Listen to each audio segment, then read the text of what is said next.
Pennies Going in Raw is a production of iHeartRadio. The opinions expressed in the following podcast are for general informational purposes only and are not intended to provide specific advice or recommendations for any individual or on any specific security or investment product. It is only intended to provide education and entertainment about the financial industry and the stock market. Enjoy! On this episode of Pennies Going in Raw, we discuss the future of inflation, Elon Musk and Twitter, and more. You find out life's this game of pennies. Oh, you guys know we only have a 40% runner. Hello, 40% is a fucking killing. We've been compliant for too long. It's time we go to war. I don't have a Roth. Hugh knows so much about the market that his brain doesn't have enough room for grammar. Hey, who told me about IDEX? It's going up a shit ton now. We're up 4%, baby. No way. 4 fucking percent. You asked the exact same question with 2 words different. It's like, man, I just got dick whipped for like 20%, and now that f***er's up like 50. I bet Warren Buffett never did that. I'm just making this voice memo to call out unusual whales to a fight. The pennies we need are everywhere around us. Pennies. Going in Raw.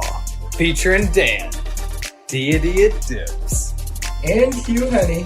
Produced by Vinny. And Christian. Let's go, baby.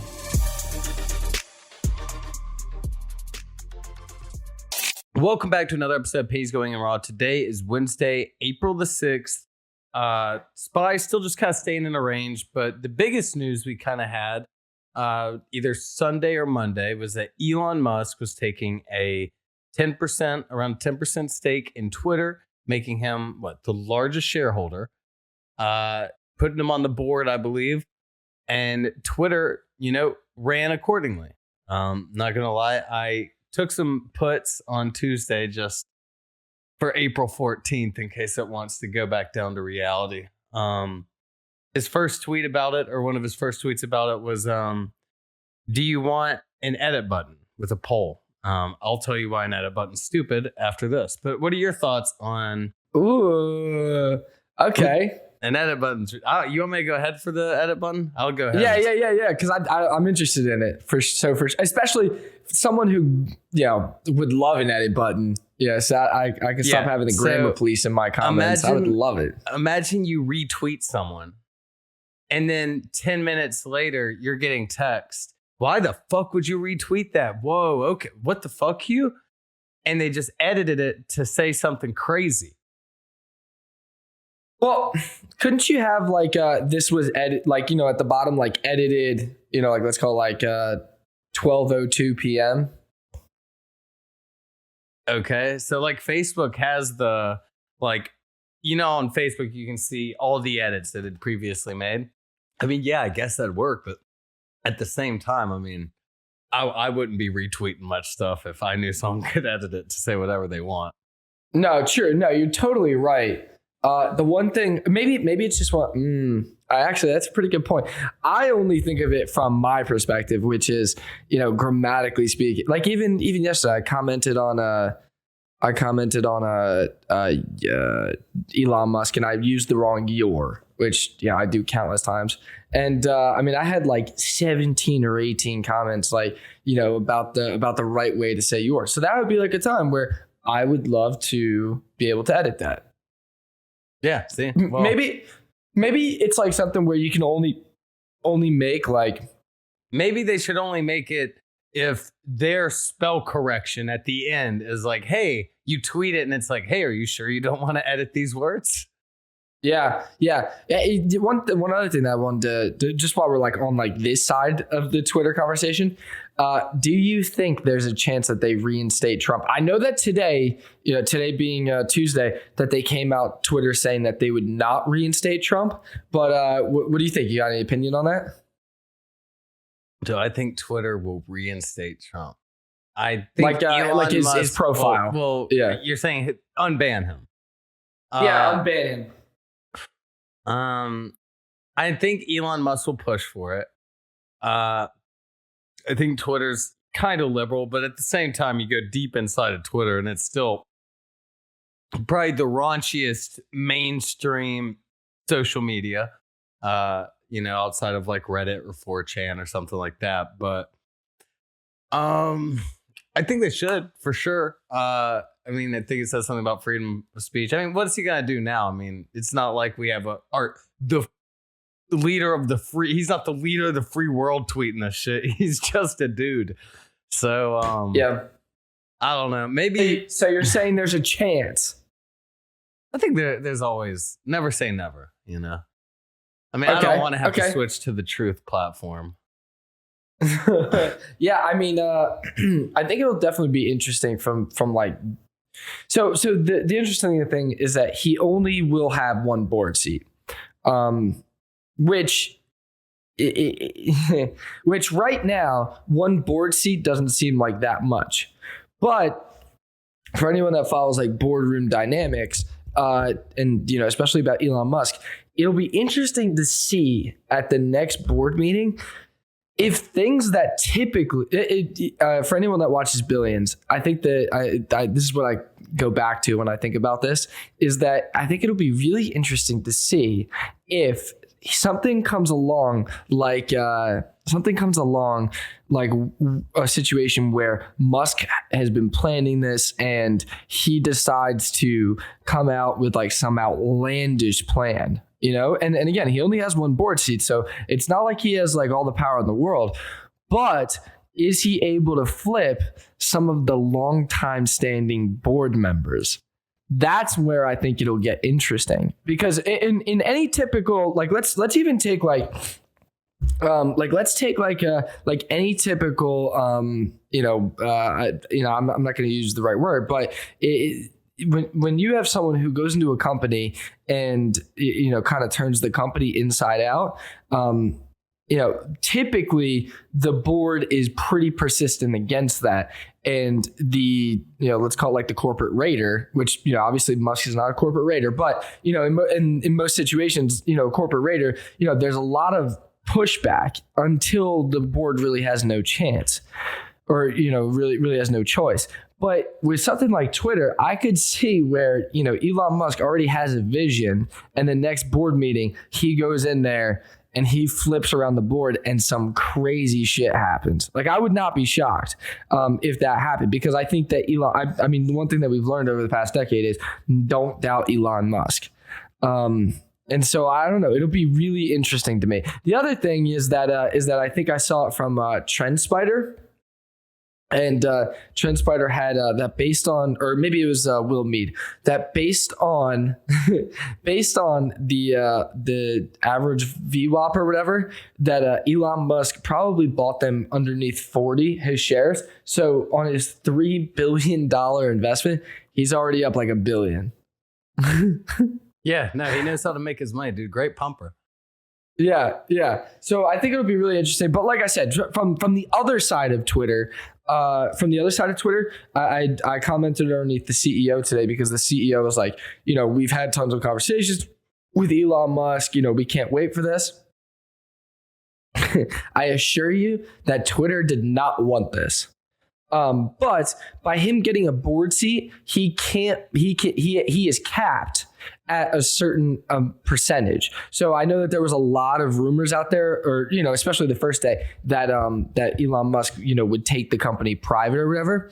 Now, the only thing with that is that now that he has a board seat, he just can't single-handedly take the company private. If he were going to do something like that, that goes back to what we just talked about, which is he would need board approval. He would need to get some board members on his side, which again, to everybody, I've read some reports that like there's no way that he could flip the board members. I don't know. Honestly, I really feel like he could potentially, come out with a bang. And really like kind of fuck some shit up. And I'm excited for it. I definitely won't be a holder, long or short, but I'll definitely be playing from the sidelines.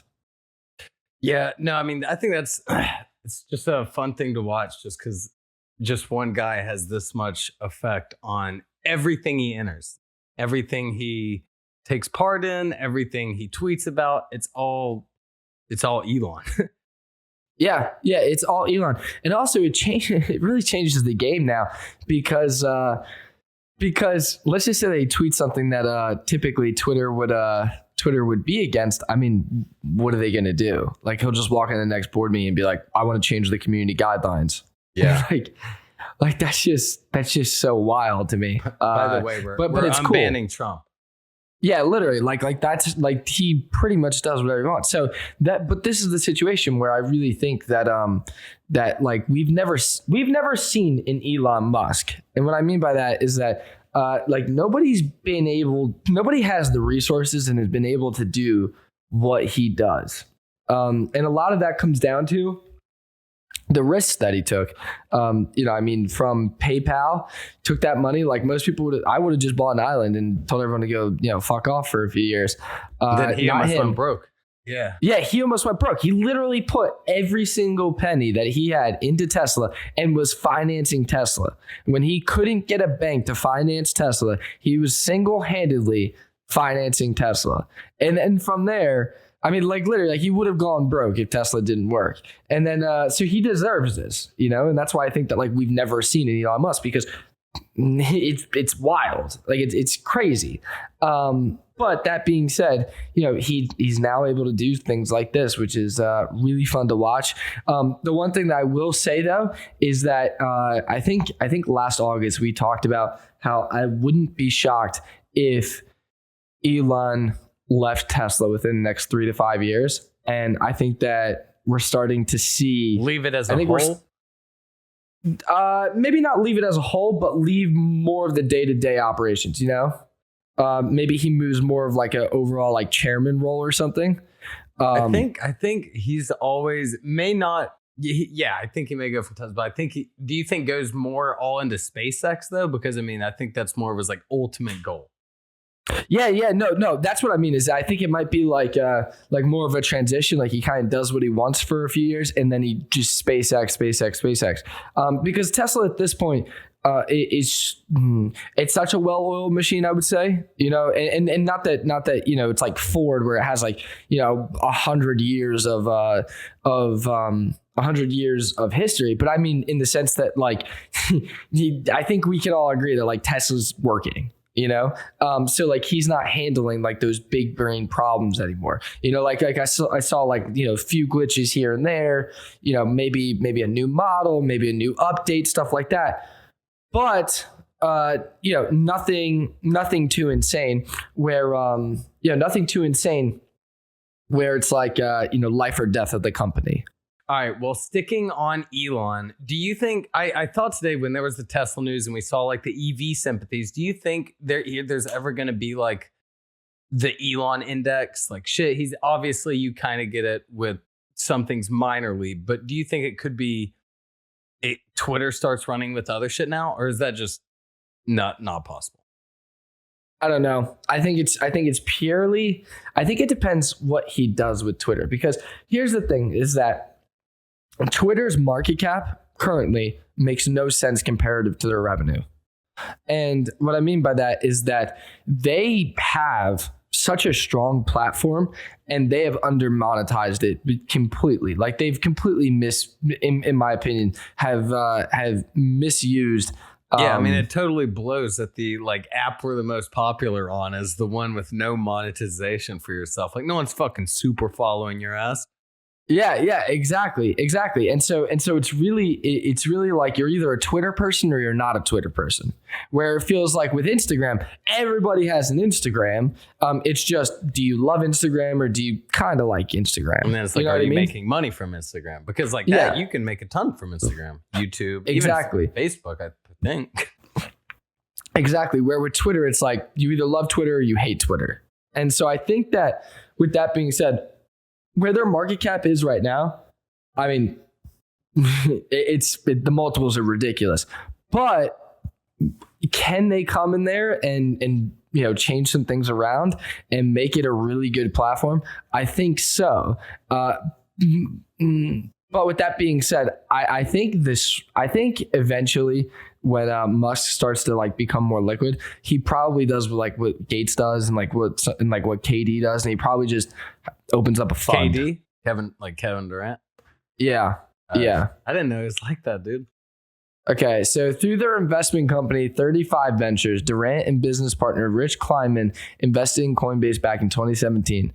At the time, Coinbase was securing capital for their Series D funding, that funding over $100 million at a valuation of $1.6 billion. So this is a few weeks ago. Valuing the company closed with a value of $86 billion. So only 80 times the investment. So $1 million would have been turned into 80 million. 10 million would have been turned into 800 million. I mean, you get the point. In 3 years. Also, in addition, I might start investing with KD, dude. Yeah, well, I was just about to read. So it's unclear how much Durant invested in Coinbase in 2017, but he has made $1 million investments in the past, including $1 million investment into Postmates before its sale to Uber. $1 million investment in Coinbase in 2017 would be worth $53 million today. So, and he makes what, 40 probably million? Like 40 million a year on a max contract. Yeah. So if he just took like 10%, it'd be 200 million over. Yeah, dude. He's doing all right, man. Yeah. No, I see that. That's wild. But overall, I think that's probably the way that Musk probably goes, is that he probably ends up. That's probably like the smartest thing to do, and then he can just do whatever he wants with some of his other. I mean, he's just so rich. Like, does it even matter? Probably not. Yeah, no. He's gonna end his basketball career with probably $500 million made. So, no, he should be all right, whether or not his investments honestly could go fucking terrible. They could go down 90% and he could still have an island. So, fuck you, Kevin Durant. You should have stayed in OKC. But with all that money, you know why he has all that money. And it's one thing and one thing only. It's inflation. It's been a pretty hot topic as of right now. Especially at the Fed cost, but you want to talk about the future of inflation, what you're expecting it to be, and a little more. You want to kind of start that one off? Yeah.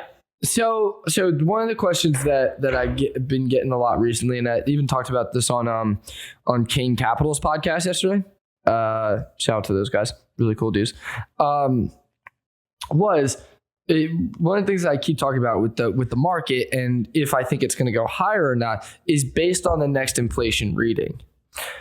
And because, and just to reiterate here, is that once inflation's curved, typically you don't see a new high once it's curved. Like it just continues to go up, and then once it's curved, it typically doesn't see a higher high for that time period. Now, and the reason that I'm that I believe that the next inflation reading will be lower is not just because we raised rates, but we're starting to see things that you typically signal lower inflation or a stronger economy start to happen. And what I mean by that is that rates have flown. So interest rates, if you go to buy a house now, it's about a 4% interest rate, which is still pretty low. Now, the one thing the Big Short, it got up to 12. Yeah. So that was going to be my next thing, was that I hear a lot of bitching about the 4% interest rate, that it went up there so fast, and that, we're going to see 5, 6, 7% pretty fast. And the one thing that I will say is that if you go back and look at the 80s, I mean, interest rates were genuinely at 18%. I mean, like people were signing mortgages for 18%. That's wild. I mean, that's truly insane. So I just want to make sure that it's kind of don't get it. Like, when you look on a shorter time frame, yes, rates have doubled in a very short amount of time, but overall, I mean, we still can go. I mean, we could go to double digits easily. I mean, easily. We could see 13, 14%. And but on the now on the flip side of this, everyone's just gonna say, oh, like I should have just bought the fucking expensive house for $30,000 more. Well, when interest rates rise, home prices fall. So this is where we start to see, like that inverse effects of each other. Now, the average American house sold for an average of $500,000. That's inside the United States. That's a Pretty lot expensive. of fucking money. Yeah, that's pretty expensive, especially considering. Okay, if that's the average, what's the median? Because no, that's what I'm asking. If I don't know. I just saw the headline. I feel like the median's more important, but that is an average. That is. I mean, I guess when you're taking in every fucking house, I guess the average is probably pretty similar to the median, but probably pretty close. But the other thing is that, and this is not from a headline, but this is just from someone that I follow, is like an LA real estate agent or something, and every day he posts what was the most expensive home sold today, and what was the least expensive home sold today. And it's I've been following for a while, and it's really interesting because you're even starting to see like and this is still wild. Like a home was 3.4 million, and someone paid 3.7 million for it. And then like even like the least expensive house was 300,000. It was still a shack. You know what I mean? Like it was nothing. No, it was really nothing. Like, the house, like my parents have been trying to sell in Alabama, $400,000. Like probably it's like $300,000 to $400,000. Like 5-bedroom, 5,000 square feet. Wow. Like and they just have. It's been on the market for I think like 10 years now. It's gone from like 700,000 to like 300. It just won't sell. Wow. Hey, honestly, I mean, they drop it down to like 200. Like, old Hugh will buy it. Dude, fuck, if they drop it down to 200, I might buy it. But so what I'm saying is that it's important to note that just because everything's a give off with the market. So so there's always a constant pull and a constant tug, pull. Now those are the same things. Welcome to physics class, baby. What am I trying to say? There's always a constant pull and tug. So give and pull. There's always a constant give and pull. Force, immovable object. Yeah, something like there's always a constant give and pull. So I want to make that clear. But like I said, is that it's important to note that just because interest rates have doubled and housing prices aren't cut in half doesn't mean that that inflation isn't lowering. But that is typically an adverse effect of raising rates. Is that interest rates usually go pretty high. And then while we're on the topic here of mortgages and debt and stuff, is that it came out that Biden extended the pause on student loan repayment. Now, this is important because we're now going on what? 2 years of this? Two years of this we're going on? Yeah. So most of these, a large majority of the American public. The American citizens have student loan debt. For the last 2 years, every paycheck that they've gotten, they haven't had to pay towards student loan debt. Now, why is that important? Well, because when you budget, which, I'm going to assume that most people budget, but I know that's not true. When you're budgeting for things like debt and stuff, you're typically treating that as a bill. So you feel like you have to pay that first. So even if it's $300 to $400 a month, that's a few grand a year. For 2 years that people haven't had to pay, haven't even had to think about. But when that comes back and that unpauses, we're going to see a lot less. I think that we'll see a lot less liquidity across everything. Consumer spending, pretty much retail, restaurant industry. Because, and so I get why we're extending it, but it's kind of a scary thing because let's just say that you make $60,000 a year and you have a $500 student loan repayment. Well, you've basically been given think of it like a 10% bonus because you haven't had to pay that bill. And I don't know from the friends I talked to, I don't know many friends I've talked to that have just been saving that money. You know what I mean? So it's kind of a scary thing. Like when we think about it, like when the student loan pause isn't paused and it continues and it resumes, that could be like a pretty scary thing for a lot of people who haven't really been paying them for the past 2 years. And so I think like just as like a little like tidbit here, start saving now because it'll be like one of those things where you have to start paying it and maybe you have like a month or two to start paying that again. So I think it's important that if you have student loans and you haven't been paying off any of your student debt, pay off some of your student debt and keep some money on the side for when that does come, because the shoe will eventually drop. Yeah. And another thing people are going to have to worry about paying about soon, on the 18th, tax day coming up. So one thing I found out, even if you file an extension, I believe you still get the 0.5% a month penalty. Yes. But so more right there. And then I think so you can file. Yeah, sorry, go ahead.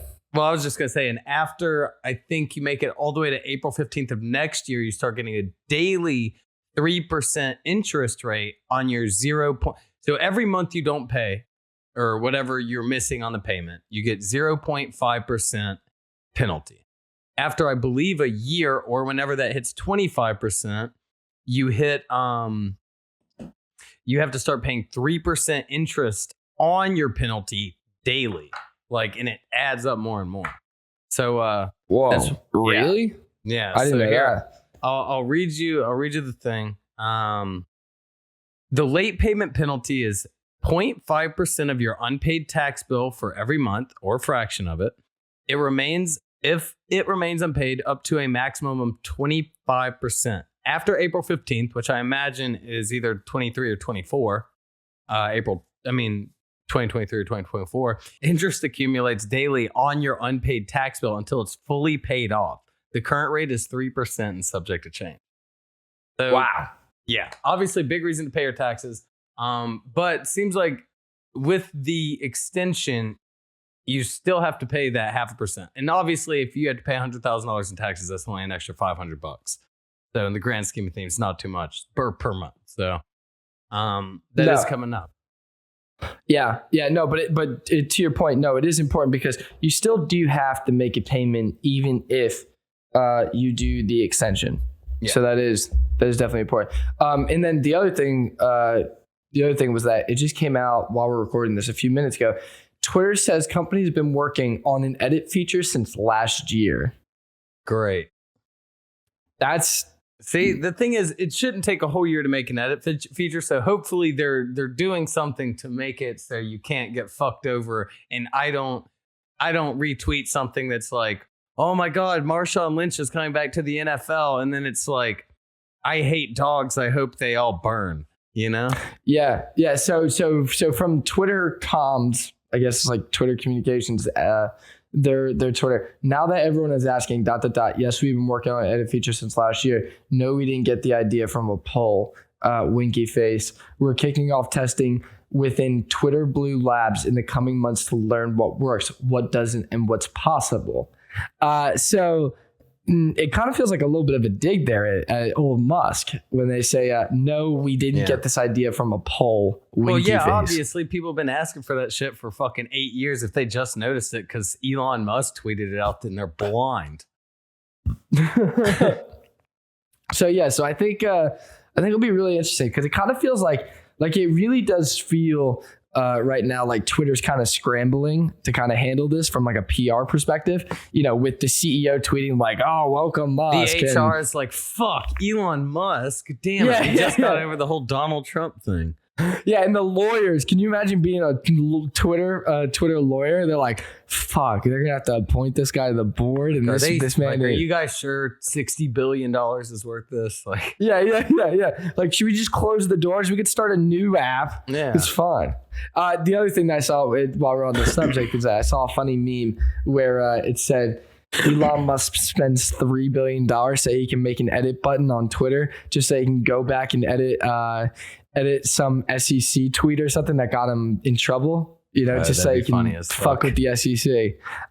So I thought that was pretty funny. Classic. But yeah, no, I mean, overall, I'm pretty excited for to see how things shake up with Twitter and the overall market. We touched on it, but I think the market's kind of in like that holding pattern, waiting for the next Fed meeting and next inflation data. Yeah, we're still at that like 451 area. So maybe you'll get your dip back to even 440 and your puts can be back down like 40% and you can add some more. Yes, sir. All right, guys. Well, make sure you do your taxes. I'd hate for everyone to get a big old slap on the dick from the big old IRS. So go do those. TurboTax your accountant. Call them up. Piss them off. Get your write-offs. And give the government a bunch of them. Dude, it sucks, dude. Like the tax day and the public vape ban is like the same day for me, so I'm really going through it. Bitches. I know, dude. Fuck the government. Peace, boys.